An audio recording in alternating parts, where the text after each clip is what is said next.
మనం చాలా వీడియోస్లో ఈ దొంగ బాబాల గురించి మాట్లాడుకుంటాం. నేను మొన్న కూడా చెప్పాను.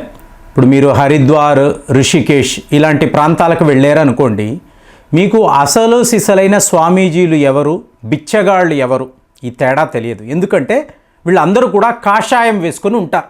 సో హిందూ మతంలో ఒక పెద్ద మైనస్ పాయింట్ ఇది. కాషాయము వేసుకుంటే ఇతను స్వామీజీ అని అనుకునేవాళ్ళు 90% మంది ఉంటారు. సో వాళ్ళు అడిగిందల్లా చేస్తూ ఉంటారు. ఇప్పుడు నా అనుభవం అడిగారు అనుకోండి, ఇప్పుడు రిషికేష్లో ఒక బాబా పక్కన కూర్చొని ఉన్నాను. సో వెళుతూ వెళుతూ ఒక 100 రూపాయలు ఆయనకి ఇచ్చాను.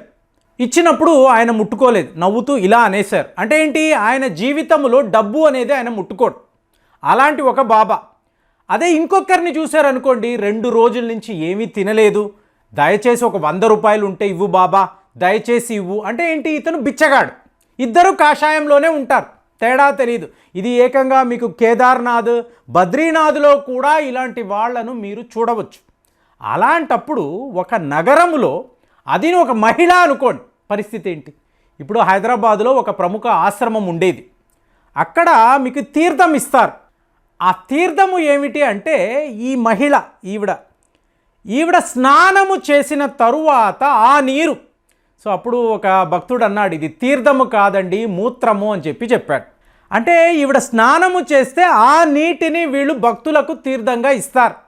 ఇంకా కొన్ని ఆశ్రమాలు, అంటే ఓషో గారు ఉండేవారు చూసారా, రజనీష్, ఆయన ఆశ్రమం నుంచి ఈ ప్రాక్టీస్ అనేది స్టార్ట్ అయింది. తీర్థం ఇస్తున్నప్పుడు అందులో మీకు ఈ మత్తు మందు కలుపుతారు.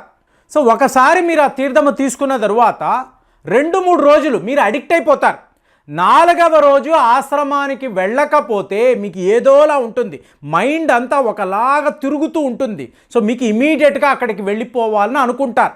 ఇలాంటివన్నీ టాక్టిక్స్ అండి. ఇలా అంటే విభూది వచ్చి పడుతుంది, మీకు కుంకుమ రాలి పడిపోతూ ఉంటుంది, మ్యాజిక్లు, గిమిక్స్. ఎందుకు? ఇప్పుడు మీకు ఆ దైవత్వము, మీరు ఒక స్వామీజీ, మీరు ఆ దైవ చింతనలో ఉన్నప్పుడు ఈ మ్యాజిక్లంతా ఎందుకు చెయ్యాలి అంటే డబ్బు. కొంతమంది అయితే ఆస్తులు రాసి ఇచ్చేస్తారండి. అలా వీళ్ళు పెద్ద పెద్ద కార్లు, బంగ్లాలు ఇలా విలాసవంతంగా తిరుగుతూ ఉంటారు. ఇప్పుడు ఇది ఎందుకు మాట్లాడుతున్నాను అంటే, మీకు గత 2 ఏళ్ల నుంచి ఒక మహిళ, ఈవిడ తనను తాను ఆది పరాశక్తి అవతారం, నేను అమ్మవారి స్వరూపము, నా వద్దకు వస్తే మీ కష్టాలంతా తీరిపోతాయని చెప్పి పెద్ద లెవెల్లో ప్రచారం. ఏమండి ఇది నమ్ముతారా అంటే, చూడండి ఫ్రెండ్స్, ఎంత సిల్లీగా ఉంటుందంటే, ఒక టీవీ ప్రోగ్రాం, నేను చెప్పుతున్నదంతా నిజము అని చెప్పి ఆ టీవీ ప్రోగ్రాం యొక్క పేరు తమిళ్లో. సో ఇక్కడ ఈవిడ వస్తున్నారు, ఎదురుగుండా ఈవిడ భర్త, వాళ్ళ ఫ్యామిలీ ఒక స్టేజ్లో వాదోపవాదాలు కొట్టుకున్నారు. లిటరల్గా ప్రోగ్రాంలో వీళ్ళు కొట్టుకుంటున్నారు. అలాంటి మహిళ, ఆవిడ చిత్రాలు చూసారు అనుకోండి, మీరు గూగుల్లో చూడొచ్చు, చాలా చాలా దారుణంగా ఉంటాయి. ఈవిడ ఇవాళ నేను అమ్మవారి అవతారము, నేనే ఆది పరాశక్తి అని చెప్తే మీకు కుప్పలు తెప్పలుగా అక్కడ భక్తులు కూర్చొని ఉన్నారు. ఇక్కడ ఇది ఎలా ఉంటుందంటే మాస్ సైకాలజీ అండి. మీకు ఆ గుంపుల్లోనే కొంతమంది వీళ్ళు అపాయింట్ చేసేవాళ్ళు ఉంటారు. సడన్గా బాబా బాబా వచ్చేసేవా అని చెప్పి గట్టిగా అరుస్తారు, అయ్యో అమ్మవారు వచ్చేసిందని చెప్పి అరుస్తారు. సో అరిచి అమ్మా అమ్మ అంటే అరుస్తుంటే పక్కన ఉన్న వాళ్ళందరూ కూడా నిజంగానే అక్కడ బాబా వచ్చేసారు, అమ్మవారు వచ్చేసారు, శివుడు కనిపిస్తున్నాడు అనుకుని వీళ్ళందరూ కూడా ఇలా ఇలా ఇలా అనేసుకుంటూ ఉంటారు. అలాంటిది టీవీ ప్రోగ్రాములో ఒక విక్టిమ్గా వచ్చిన మహిళ సడన్గా ఈవిడ ఇవాళ ఆది పరాశక్తి అంటే నమ్మే ప్రజలు ఉన్నారంటే వీళ్ళని ఏమనాలి? ఇది ఎక్కడ దాకా వచ్చిందంటే, మొన్నటికి మొన్న ఒక రిపోర్ట్, ఒక అపార్ట్మెంటు, ఈ అపార్ట్మెంట్ ఎవరిది అంటే నేను చెప్తున్నా, ఈ అన్నపూర్ణి అనబడే మహిళ, ఈవిడ ఫ్లాట్ అది. అక్కడ 5 నెలల పాటు ఒక డోర్ వేసి ఉంది, ఎవరు తెరవడం లేదు. మీకు ఫైనల్గా ఈ కుటుంబ సభ్యులు కొంతమంది ఉంటారు చూసారా, వాళ్ళు వెళ్ళి చూస్తే మీకు డోర్ వేసి ఉంది, లోపల ఏం జరుగుతుందో తెలియదు. పోలీసులకు చెప్పారు. లోపల ఎవరున్నారు? ఒక తండ్రి కుమార్తె, తండ్రికి 70 ఏళ్ళు, కిడ్నీ పేషెంట్, డయాలసిస్ చేసుకోవడానికి ఈయన చెన్నై వస్తూ ఉంటాడు, అతనికి తోడుగా ఆ కుమార్తె, వీళ్ళిద్దరూ అక్కడ నివసిస్తున్నారు. అంటే వేలూరు నుంచి వెళ్ళి రావడం ఎందుకు, ఇక్కడ అద్దెకు ఒక ఫ్లాట్ తీసుకొని ఉందామని వీళ్ళు అనుకున్నారు. సో పోలీసులు వచ్చారు, చుట్టుపక్కల వాళ్ళని అందరూ అడుగుతున్నారు, ఎవరికి ఏం తెలియదు. ఏమోనండి, ఒక పెద్ద ఆయన, ఒక అమ్మాయి ఉంటారండి, ఒక వ్యక్తి వచ్చి వెళుతూ ఉంటాడు అని చెప్పారు. సో ఫైనల్గా పోలీసులు తలుపు పగలగొట్టారు. వెళితే ఫుల్ ఏసీ, చల్లగా ఉంది రూము. లోపలికి వెళితే బెడ్డు పైన ఈ 70 ఏళ్ల తండ్రి మరణించి ఉన్నాడు. కిందన వచ్చి ఆ అమ్మాయి కూడా మరణించి ఉంది. సో వీళ్ళకేం అర్థం కాలేదు, ఏమంటే ఇక్కడ ఇద్దరు చనిపోయి ఉన్నారు, మీ ఎవరికీ తెలియదా అంటే, ఏమోనండి, ఏం బ్యాడ్ స్మెల్ రాలేదు, ఏమీ రాలేదు, మాకు అసలు అర్థమే కాలేదు అని చెప్పి నైబర్హుడ్లో ఉన్న వాళ్ళు చెప్పారు. చూడండి ఎంత విచిత్రంగా ఉందో, మీ పొరుగు ఇంట్లో ఏం జరుగుతుందో మీకు తెలియదు, అది ఇవాళ మోడర్న్ కల్చర్ అని చెప్తున్నాం. సో ఫైనల్గా ఏంటి, ఒక వ్యక్తి అన్నారు కదా, సీసీ కెమెరా చూశారు, ఒక వ్యక్తి వచ్చి వెళ్తున్నాడు. సో అతన్ని పట్టుకున్నారు. అతను ఎవరు, ఒక డాక్టర్. అతను ఇతనికి డయాలసిస్ చేస్తున్నాడు. గత 5 ఏళ్ల నుంచి కూడా ఇది జరుగుతుంది. మొన్నటికి మొన్న వీళ్ళు మరణించి అక్కడ ఉన్నారు. సో ఇప్పుడు ఆ డాక్టర్ని పట్టుకొని పోలీసులు వాళ్ళ స్టైల్లో ప్రశ్నిస్తే, అవును, నేను ఈయనకి డయాలసిస్ చేస్తూ వచ్చాను, సడన్గా ఒకరోజు ఈయన మరణించారు, సో నువ్వే దీనికి కారణము అని చెప్పి ఆ అమ్మాయి నా మీద తిరగబడింది. మేమిద్దరం లివ్ ఇన్ రిలేషన్షిప్లో 5 ఏళ్ల నుంచి ఈ ఫ్లాట్లోనే ఉంటున్నాము.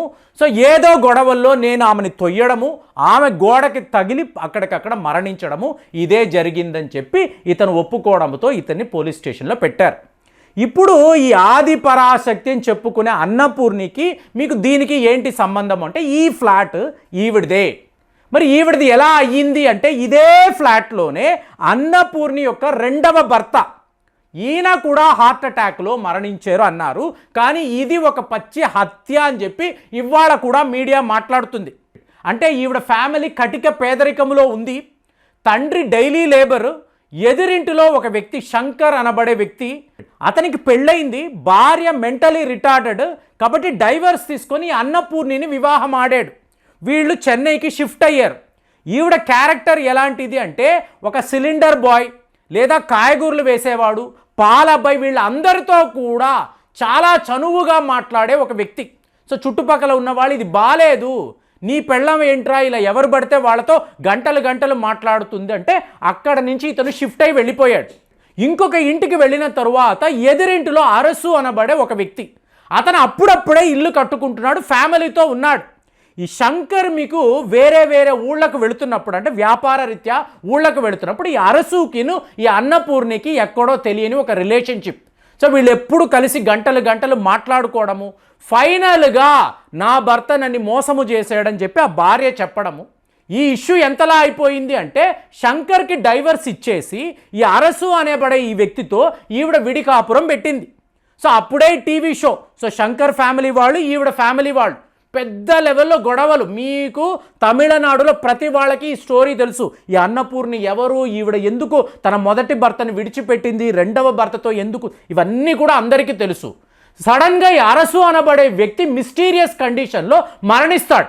కారణం అడిగితే 3వ వ్యక్తి, ఈ అరసు యొక్క పిఏ, అతనితో ఈవిడికి ఒక రిలేషన్షిప్ ఉంది అని అంటారు. సో అరసు మరణించిన తరువాత ఈ ఇల్లు చెప్తున్నాను చూసారా, రూమ్ నంబర్ 402.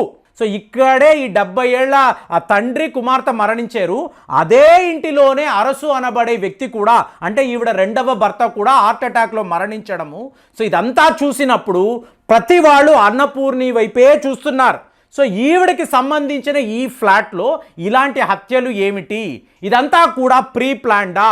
అలాగే ఇవాళ మోడర్న్ సిటీస్లో మీరు చూసారనుకోండి, పెద్ద పెద్ద అపార్ట్మెంట్స్లో వ్యభిచారం అనేది మామూలుగా జరుగుతుందండి. అంటే ఎందుకు చెప్తున్నానంటే, మీ పొరుగిళ్లలో కూడా ఇలా జరగవచ్చు.